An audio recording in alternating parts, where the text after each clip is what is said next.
পিৎজারা যদি মজাদার পিৎজা বানাইতে চাও গাইস, তাহলে এই রেসিপিটা তোমাদের জন্য।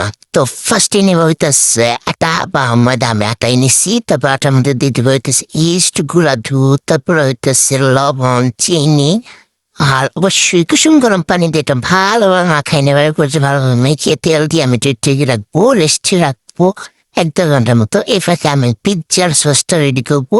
তো ফার্স্টে নিয়ে নিলাম হইতেছে একটা প্যানের মধ্যে দিলাম ঘি, এর মধ্যে 1 চামচ ময়দা ভালোভাবে ভেজে নিয়ে এর মধ্যে লিকুইড দুধ দিয়ে এর মধ্যে একটা ম্যাজিক মশলা, গোলমরিচের গুঁড়া, চিলি ফ্লেক্স, একটু লবণ, আর দিয়ে দিলাম হইতেছে একটু অরিগানো। স্কিপ হয়েছে। তারপরে হইতেছে একটা প্যানের মধ্যে আবার পেঁয়াজ ভেজে নেবা, আমাদের লবণ, আদা রসুন বাটা, মুরগি, একটু মরিচ, একটু গুঁড়া মশলা দিয়ে দিন নিজের মন মতো একটু ভুনাটা করে জানিব মজাদার একটা মুরগি একটু ভাজা ভাজা ভুনা করবা। তো এটা করা শেষ হলে একটু সসও দিছি। তারপরে হইতেছে একটু ভালোভাবে করে নেবা। এই পর্যায়ে যে ডোটা ফুলে গেছে, আমার ডোটা গাইস তো নরম হয়েছে গাইস, কি বলবো বেলার কোনো উপায় নেই। তো আমি এভাবেই স্প্রেড করে নিলাম, ডিরেক্ট প্যানের মধ্যে বসাবো।